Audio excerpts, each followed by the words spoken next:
नमस्कार दोस्तों, द हिंदी पाठशाला 91 चैनल में आपका स्वागत है।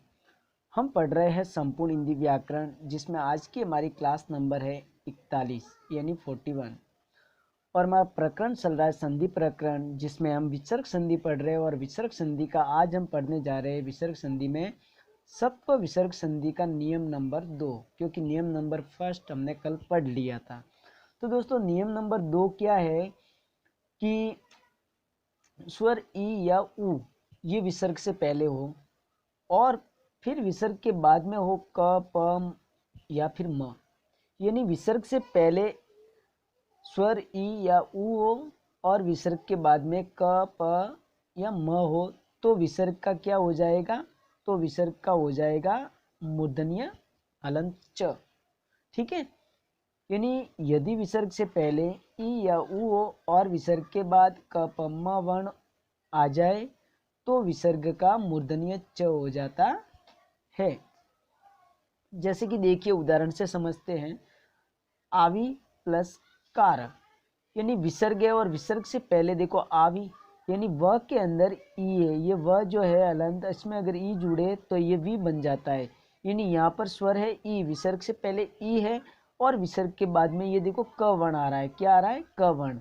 तो विसर्ग का क्या हो जाएगा? ये विसर्ग जो है इसका हो जाएगा अलंत मूर्धन्य च, यानी शब्द बन जाएगा आविष्कार। उसी प्रकार से वही प्लस कार। तो अब देखो, ये अ जो है इसमें ई है, ठीक है, अश्व ई। और विसर्ग के बाद में क्या है? क है। विसर्ग के बाद में है क, तो ये जो विसर्ग है इसका हो जाएगा मूर्धन्य च। ठीक है, तो हो गया शब्द बहिष्कार। अगला उदाहरण देखिए दोस्तों, चतु प्लस पथ, यानी चतु। अब इसमें देखो ये त प्लस उ है, यानी उ आ रहा है सो उ। ठीक है, तो इसमें विसर्ग से पहले उ और विसर्ग के बाद में क्या है? प है। और हमारा नियम था कि क प म, क प और म अगर विसर्ग के बाद में है और विसर्ग से पहले ई या उ है तो विसर्ग का क्या हो जाता है? मूर्धन्य च हो जाता है। तो देखो, विसर्ग से पहले उ और विसर्ग के बाद में प, तो विसर्ग का क्या हो जाएगा? विसर्ग का हो जाएगा मूर्धन्य च, यानी हो गया चतुष्पथ। इसी प्रकार से एक और उदाहरण है, चतु प्लस कोण। ये सेम सिचुएशन है। देखो उ, ठीक है, विसर्ग से पहले और विसर्ग के बाद में क, तो विसर्ग का हो गया मूर्धन्य च, यानी चतुष्कोण। उसी प्रकार से देखो, आयु प्लस मान। अब यह में तो उ है ही विसर्ग से पहले और विसर्ग के बाद में जो है वो है म, क प म। तो म है तो विसर्ग का क्या हो रहा है? मूर्धन्य च हो रहा है, यानी शब्द बन जाएगा आयुष्मान। उसी प्रकार से वपु प्लस मान पु, यानी प प्लस उ है। ये उ आ गया विसर्ग से पहले और विसर्ग के बाद में आ गया म, तो विसर्ग का हो गया मूर्धन्य च, यानी वपुष्मान। अब दोस्तों देखिए नियम नंबर 3। अब नियम नंबर 3 क्या है? सत्व विसर्ग संधि का नियम नंबर 3 पढ़ रहे हैं हम। नियम नंबर 3 ये कहता है कि विसर्ग से पहले स्वर हो और विसर्ग के बाद भी स्वर हो, यानी विसर्ग से पहले भी स्वर और विसर्ग के बाद भी स्वर, लेकिन जो बाद वाला स्वर है वो अ को छोड़कर होना चाहिए। अ एक स्वर है और अ स्वर को छोड़कर बाकी कोई भी स्वर हो, जो विसर्ग से पहले भी स्वर, विसर्ग के बाद भी स्वर, लेकिन अ को छोड़कर है, तो विसर्ग का क्या हो जाएगा? लोप हो जाएगा। यानी यदि विसर्ग से पहले कोई स्वर हो और विसर्ग के बाद भी कोई स्वर हो, लेकिन अ को छोड़कर होना चाहिए, तो विसर्ग का क्या हो जाएगा? लोप हो जाएगा। जैसे कि देखिए उदाहरण, अत प्लस एव। अब अत अगर इसके टुकड़े करें हम तो ये हलंत त प्लस अ बनता है, यानी विसर्ग से पहले क्या आ रहा है? अ आ रहा है और विसर्ग के बाद में ए। ए क्या है? ये ए जो है ये भी स्वर है, ठीक है, ये दीर्घ स्वर है।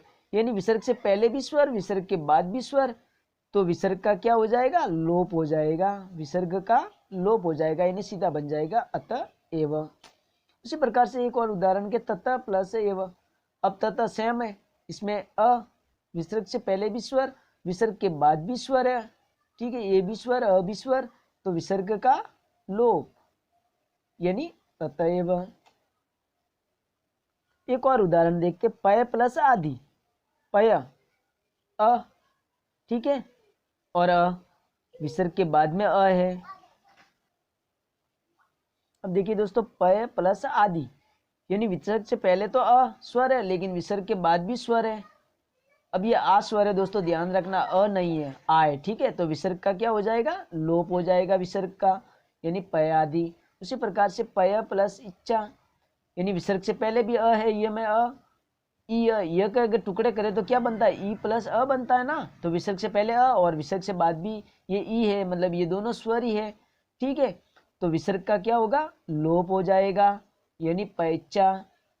उसी प्रकार से यश प्लस इच्छा, ये स, इसमें भी ये भी स्वर, ये भी स्वर, तो विसर्ग का लोप, ठीक है।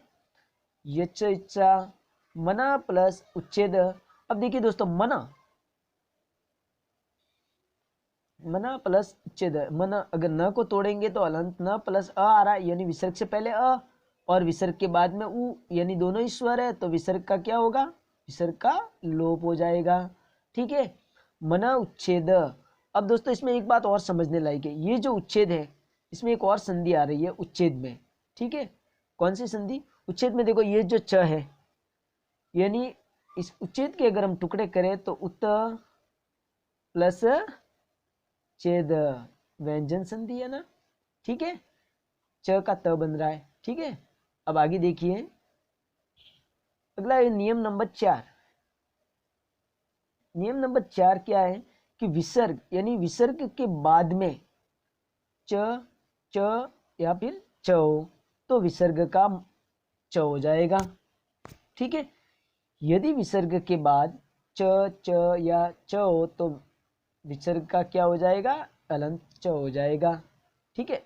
जैसे कि देखिए, विसर्ग से पहले क और विसर्ग के बाद में च, यानी विसर्ग के बाद में च आ रहा है तो विसर्ग का क्या हो जाएगा, अलंत च, ये हो गया कच्ची त। उसी प्रकार से अंतः प्लस चेतना, विसर्ग के बाद में च तो विसर्ग का हो जाएगा च, सलगम वाला अलंत, अंत चेतना हो गया। इसी प्रकार अगला उदाहरण है नी प्लस चल, ये च है क्योंकि नियम क्या कहता है, नियम कहता है छ या फिर च या सलगम वाला च हो तो विसर्ग का क्या हो जाएगा, छ हो जाएगा, तो निश्चल। दू प्लस शासन, अब ये च आ रहा है ये वाला, तो इसका हो जाएगा अलंत च, दुच्छासन। मना प्लस चिकित्सा, अब मना, ठीक है, तो यहाँ विसर्ग का यहाँ भी ये च होने की वजह से क्या हो जाएगा, अलंत च। मन चिकित्सा, दू प्लस चात, च की वजह से ये अलंत, यानी ये च है, ठीक है, और च होने की वजह से विसर्ग का अलंत च, दुच्चात। अब आगे देखिए दोस्तों, नियम नंबर 5। नियम नंबर 5 कहता है कि विसर्ग के बाद में ट, ठ या मूर्धन्य च आ जाए। विसर्ग के बाद में ट, ठ या मूर्धन्य च आ जाए तो विसर्ग का हो जाएगा मूर्धन्य अलंत च। यदि विसर्ग के बाद में ट, ठ या मूर्धन्य च आ जाए, यानी तो विसर्ग का मूर्धन्य छ हो जाता है अलंत। जैसे चतु प्लस टीका, यानी विसर्ग के बाद में ट आ रहा है तो नियमानुसार इस विसर्ग का हो जाएगा मूर्धन्य अलंत च, यानी सतुष्टिका। धनु प्लस टंकार, ट आ रहा है तो विसर्ग का क्या हो जाएगा, मूर्धन्य च, ये हो गया धनुष टंकार। उसी प्रकार से एक और उदाहरण है चतु प्लस षष्ठी, अब ये मूर्धन्य च है तो विसर्ग का च हो जाएगा, यानी विसर्ग के बाद में ट, ठ या मूर्धन्य च आ जाए तो विसर्ग का मूर्धन्य च अलंत बन जाता है, चतुष्षष्ठी। अब इसी प्रकार से आगे देखिए दोस्तों, नियम नंबर 6। नियम नंबर 6 क्या है कि विसर्ग के बाद में त, थ या दंत्य स आ जाए। विसर्ग के बाद में त, थ या दंत्य स तो विसर्ग का क्या हो जाएगा, अलंत दंत्य च बन जाएगा। यानी यदि विसर्ग के बाद में त, थ या च वर्ण आ जाए तो विसर्ग का दंत्य च हो जाता है। जैसे कि देखिए, नमः प्लस ते, यानी विसर्ग के बाद में त आ रहा है तो विसर्ग का क्या हो जाएगा, अलंत दंत्य च, यानी नमस्ते। अब बही प्लस थल, विसर्ग के बाद में थ आ रहा है यानी त थ या स हो तो विसर्ग का मूर्धन्य हलन च हो जाता है, यानी बहिस्थल, सॉरी मूर्धन्य नहीं, ये दंतीय होता है।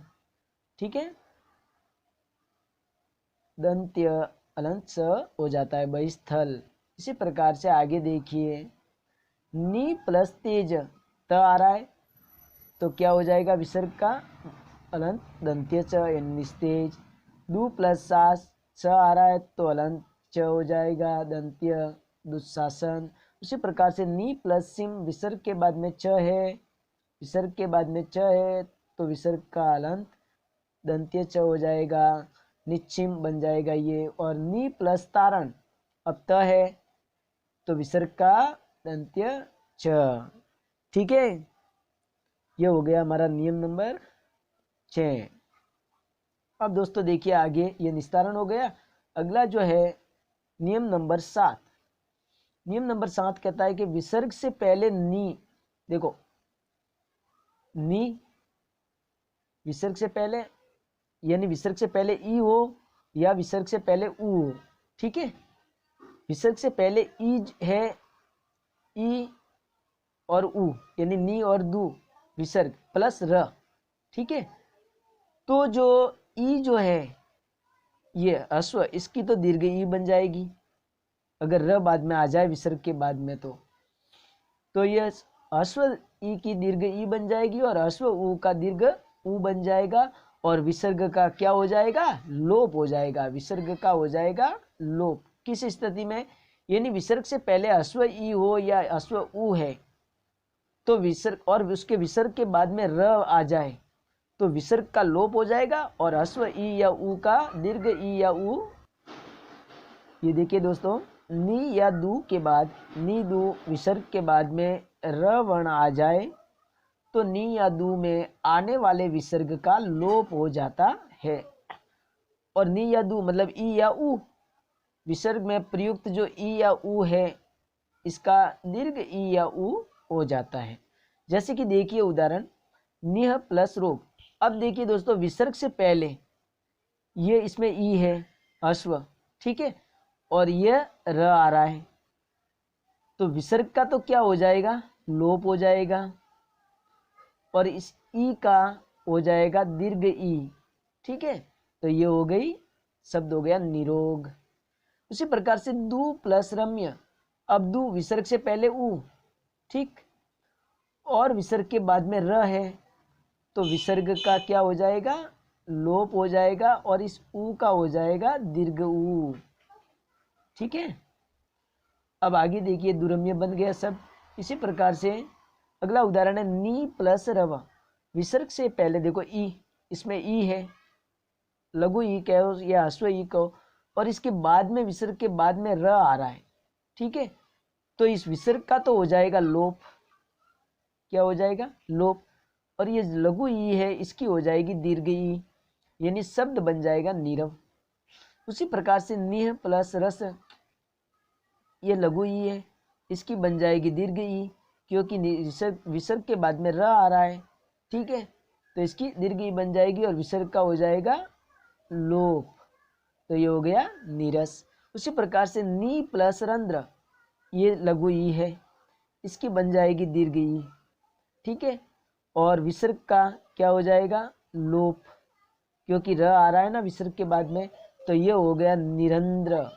उसी प्रकार से दू प्लस राज, अब इसमें ऊ है तो लघु ऊ का तो हो जाएगा दीर्घ ऊ और इस विसर्ग का हो जाएगा लोप, क्योंकि विसर्ग के बाद में र होने की स्थिति में, तो यह शब्द बन गया दुराज।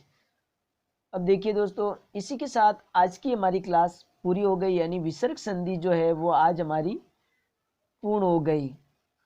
ठीक है दोस्तों, विसर्ग संधि यानी इसी के साथ हमारी संधि प्रकरण जो था वो पूरा संधि का टॉपिक ही हमारा पूरा हो गया। अब दोस्तों हमारा वीडियो कैसा लगा आप हमें कमेंट में ज़रूर बताएं और हमारे वीडियो को लाइक करें, शेयर करें और हमारे चैनल को सब्सक्राइब करें। धन्यवाद दोस्तों।